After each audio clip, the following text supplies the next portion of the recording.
Welcome friends, मेरा नाम है वजाद खान और आप देख रहे हैं चैनल प्रोफेशनल एडू हब।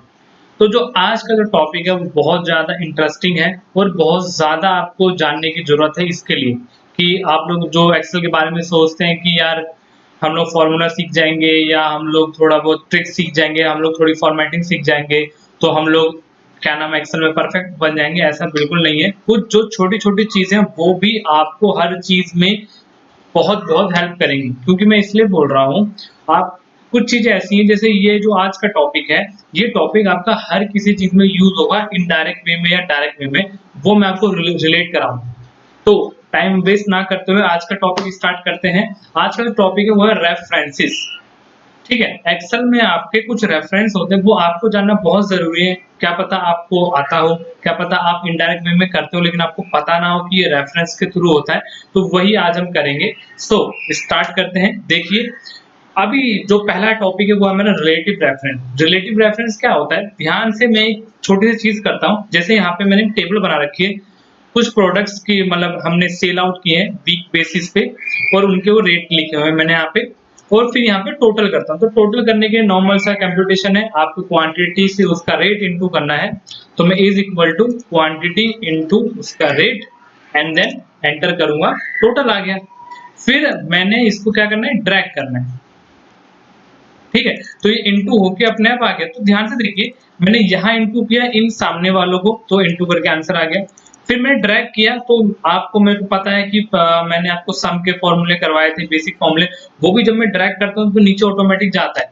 तो वो भी रिलेटिव रेफरेंस के थ्रू ही होता है। आप देखिए, मैंने इसको रिलेशन दिया इससे, तो ये सामने वाले से इनटू कर गया, और फिर मैंने जैसे ड्रैग किया तो ड्रैग करने पे वो नीचे शिफ्ट तो होगा। कंप्यूटेशन मतलब इनटू होना एक सेल का दूसरे सेल से, वो परफेक्ट है, लेकिन आपका रिलेशन सामने वाले का ही रहेगा। जैसे मैंने आपको ऊपर में बताया, ऊपर मैंने सामने का रिलेशन दिया है तो नीचे भी आपका सामने का ही रिलेशन रहेगा, उसके नीचे भी आपका सामने का ही रिलेशन रहेगा। तो उसके सामने वाले जितने भी रिलेटिव थे वो कंप्यूटेशन के थ्रू यहाँ पे आ जाएंगे। ठीक है, आगे चलते हैं। अब मान लो मुझे जीएसटी निकालना है, तो मैं इस पे टोटल जीएसटी भी निकालूंगा। तो इज इक्वल टू इस पे इनटू 18% निकालना है, तो मैं यहाँ लिख भी सकता हूँ। तो देखिए, इसका 18% जीएसटी ये निकल आया। अगेन मैंने ड्रैग किया, तो जो वैल्यू लिखी है वो तो फिक्स रह गई 18%, लेकिन आपका जो मैंने सेलेक्ट किया था सामने वाला की सामने वाली वैल्यू का 18%, तो वो फिर से मूव कर गया। तो यही आपके रिलेटिव रेफरेंस होते हैं कि जिसको मैंने रिलेशन में दिया है वो उसके सामने रहेगा।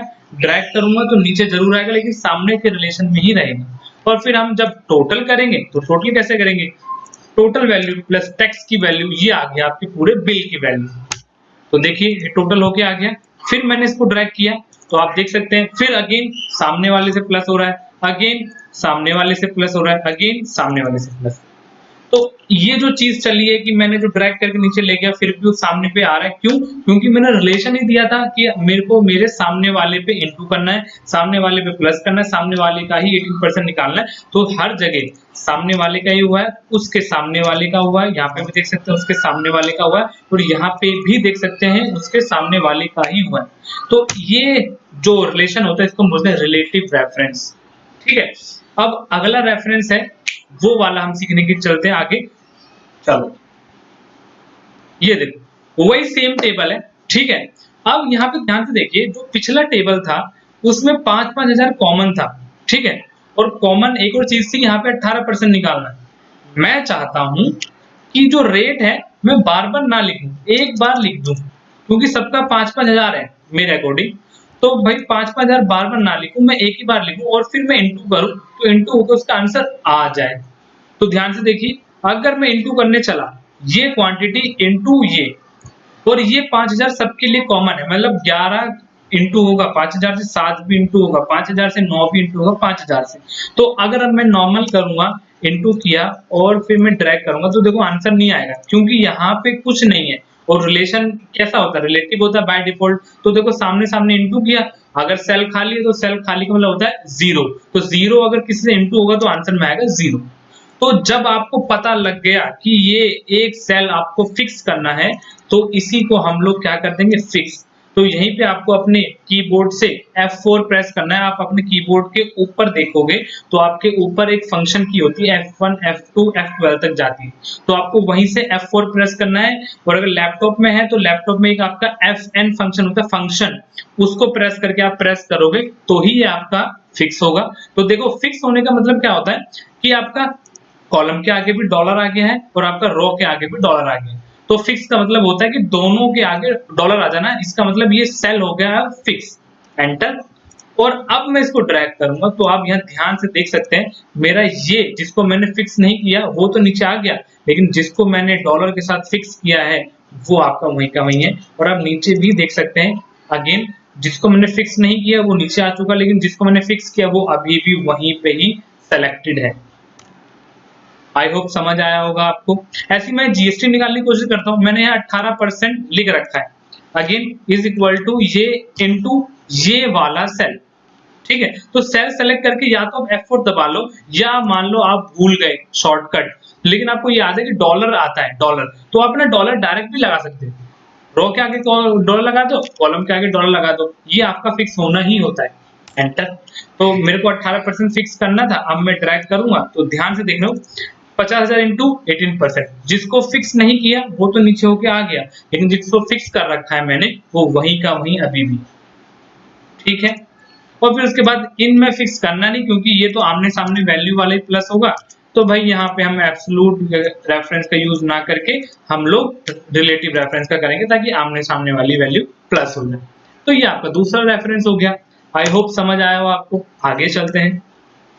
तीसरा, ये आपका मिक्स्ड रेफरेंस। अब ये ध्यान से देखिए, हमको कमीशन देना होता है, ठीक है, तो यहाँ पे हमने ना वैल्यूज निकाल रखी है कि कंप्यूटर इतने बिक दिए, रेट ये रहा, और आपका जो टोटल वैल्यू है, और टोटल वैल्यू पे हमें कमीशन देना है 10 भी और 20 भी। अब कंपनी सोच रही है कि अगर मैं 10% कमीशन दूं तो कितना आएगा, 20% कमीशन दूं तो कितना आएगा, कंपनी कंपेयर करना चाह रही है। ठीक है, तो अब आप इसको कैसे निकालोगे?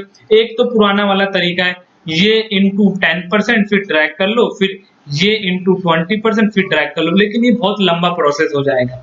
ऐसी मान लो 4 चीजों में कंपेयर करना हो, 10 चीजों में कंपेयर करना हो, तो क्या आप 1 बाय 1 निकालोगे? नहीं, वरना तो फिर एक्सेल का कोई फायदा नहीं है। तो यहाँ पे मैं ऐसे ट्रिक बताऊंगा, आप यहीं पे फॉर्मूला लगा के यहाँ पे ड्रैग करो और यहाँ पे ड्रैग करो, आपका एक झटके में आंसर। ठीक है, तो कैसे करना है ध्यान से, ये वाला थोड़ा सा कंफ्यूजिंग होता है, लेकिन हाँ होप मैं बिल्कुल कट टू कट सुन लेना, मजा आ जाएगा और याद भी रहेगा आपको, बिल्कुल लॉजिकली होगा, क्योंकि आप वीडियो किसी की भी देख लो, वहां पे आपको उलझाने वाला ऑप्शन बताएंगे, मैं बिल्कुल कट थ्रोट बताऊंगा कि करना कैसे और क्यों करना है। ठीक है, तो देखो इज इक्वल टू 50,000 को मेरे को ये इंटू यहाँ से भी होगा, ये इंटू यहाँ से भी होगा, फिर मैंने इंटू किया पहले 10%। अब यहाँ ध्यान से देखो, बिल्कुल ध्यान से, मैंने जब ये 50,000 को मैंने जब सेलेक्ट किया तो मुझे पता लग गया ये 50,000 इसके लिए भी कॉमन है और ये 50,000 इसके लिए भी, मतलब ये 50,000 10% से भी इंटू होगा और ये 50,000 20% से भी इंटू होगा। ठीक है, अगर अब मैं यहाँ पे सिर्फ डी को फिक्स करता हूँ, ध्यान से देखना, और क्योंकि मुझे ये यहाँ पे ड्रैग करना है और मैं ड्रैग करूंगा तो 50,000 हिले ना, आगे ना बढ़े, तो मैं सिर्फ डी को फिक्स करूंगा ना कि पूरे को। अगर जैसे ही मैंने डी के आगे डॉलर लगा दिया तो ये डी मतलब कि कॉलम फिक्स हो गया, रो नहीं हुई है। अब रो क्यों नहीं कर रहे हैं, मैं इसको जब नीचे करूंगा तो 50,000 का 1,75,000 भी होना चाहिए, अदरवाइज अगर मैं इसको फिक्स कर दूंगा तो नीचे भी आपका वही 50,000 सेलेक्ट रहेगा, नीचे करूंगा तो वही 50,000 सेलेक्ट रहेगा। तो इसीलिए मैंने डी को फिक्स कर दिया है, 38 को फिक्स नहीं किया, क्योंकि 38 पे 39 भी होना चाहिए, 40 भी होना चाहिए, 41 भी होना चाहिए।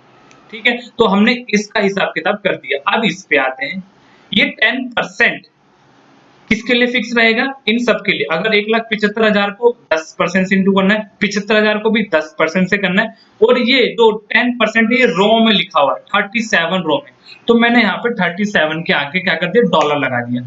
ई को इसने लगाया क्योंकि ई आपका एक क्या है, कॉलम है, और ई जब मैं यहाँ शिफ्ट करूंगा तो ई का एफ भी होना चाहिए, तो इसलिए मैंने ई को छोड़ दिया और फिर मैं यहाँ करता हूँ एंटर। तो देखो ये इंटू होके 10% तो आ गया, और मैं अब ड्रैग करता हूँ तो देखो 175 का 10% बिल्कुल सही आया, 75 का 10% बिल्कुल सही, 1,80,000 का बिल्कुल सही आया, और अब मैं इसको यहाँ ड्रैग करूंगा, यहाँ पे भी बिल्कुल सही आया। ऐसे ही मान लो मैं यहाँ पे 30% भी ले लेता हूँ, तो मुझे बार बार फॉर्मूला नहीं लगाना, सीधा ड्रैग, सीधा ड्रैग, मिनट से पहले आंसर। ठीक है, ये देखिए यहाँ पे इसी का ही निकला है।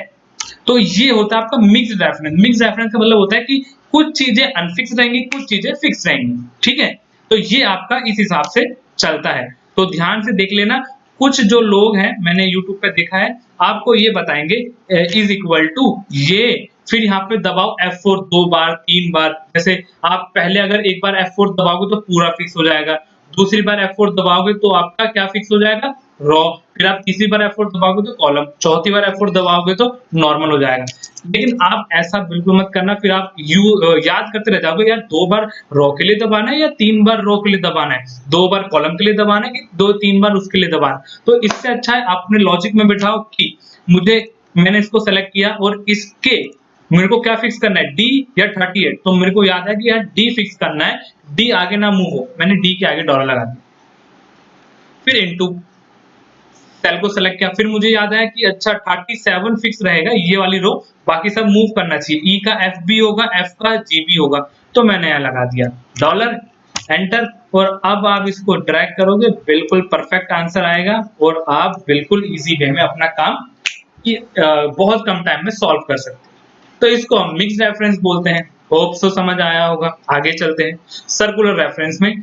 देखिए ये सर्कुलर रेफरेंस है ना, कोई रेफरेंस नहीं है, लेकिन कभी कभी ऐसी सिचुएशन आ जाती है जैसे मैं अभी बताने जा रहा हूँ।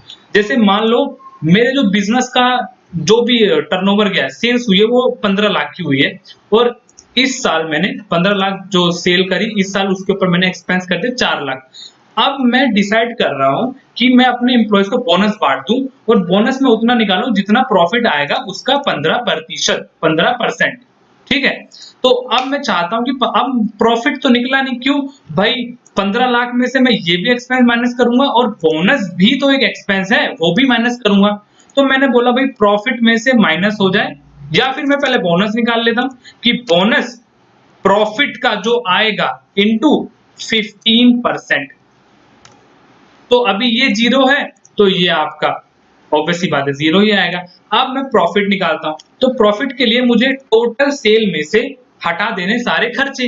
तो खर्चे 2 हैं, एक ये एक्सपेंस है और एक ये, इसीलिए मैंने ब्रैकेट में ले लिया है। ठीक है, और यहाँ पे प्लस करना है क्योंकि दोनों एक्सपेंस प्लस और इसमें से माइनस आपके टर्नओवर में से।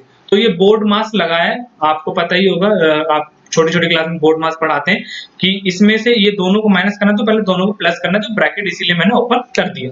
अब आपको लग रहा है कि आंसर आ जाएगा, लेकिन मैं जैसे एंटर करता हूँ ये एरर दिखाता है। फिर मैं एंटर करूंगा तो ये देखिए ये आपका दिखा रहा है अजीब सा, और इसी को बोलते हैं हम सर्कुलेशन कैलकुलेशन, की आपस में कैलकुलेट हो गए सेल। अब सेल आपस में जब कैलकुलेट होते हैं तो ऐसी कैलकुलेशन एक्सेप्ट नहीं होती बाय डिफॉल्ट आपके एक्सेल में, लेकिन आपको इसके लिए एक ऑप्शन यस करना होगा, और जैसे ही आपने ऑप्शन यस किया यहाँ पे ये आपका आंसर आ जाएगा। तो इस स्टेप को ध्यान से देखना, आपको जाना है फाइल ऑप्शन पे। ठीक है, फाइल ऑप्शन पे जाके नीचे आएगा आपका एक्सेल का ऑप्शन। ठीक है, और 2007 वाले जो एक्सेल है उनका भी ऑप्शन आएगा यहीं पे, वहां पे एक्सेल ऑप्शन लिखा होगा आपका, तो क्लिक करोगे यही आपका टैब खुलेगा।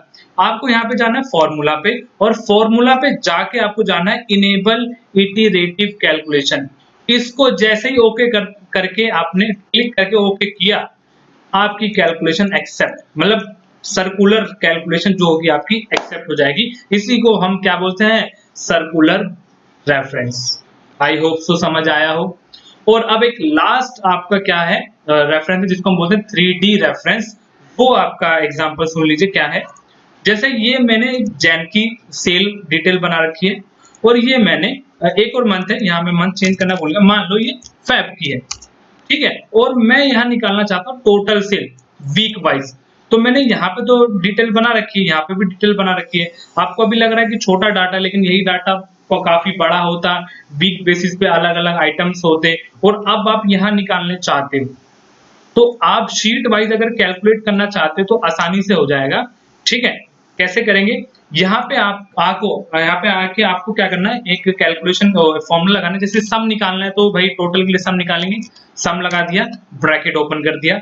अब यहाँ पे आपको शीट वाइज कैलकुलेट करना है, तो आपको ना यहाँ पे शीट का नाम लिखना होगा। ठीक है, तो शीट का नाम है शीट 2, जहां से आपको स्टार्ट करना है। मान लो आपकी 4 शीट है, 5 शीट है, 6 शीट है, तो कोई दिक्कत नहीं, लिखना नहीं है, आपको स्टार्ट शीट और एंड शीट का लिखना है और बीच में आपको डालना है सेमी कॉलन का निशान, 2 डॉट वाला, ठीक है। और अब आप यहाँ लिखोगे शीट 3, जो जिस पे भी आपका डाटा है, ठीक है, लिख दिया। फिर आपको यहाँ लगाना है फैक्टोरियल का निशान उल्टा आई, ठीक है। और फिर अब आपको लिखना है आपको सेल का नंबर, तो आप पहले सेल देख लीजिएगा। मैंने जो टोटल निकाला है वीक 1 का टोटल सेल है D4 में, और यहाँ पे भी आपका D4 ही है, ठीक है, सेम डाटा है, सेम कैलकुलेशन है, तो बस समझाने के लिए।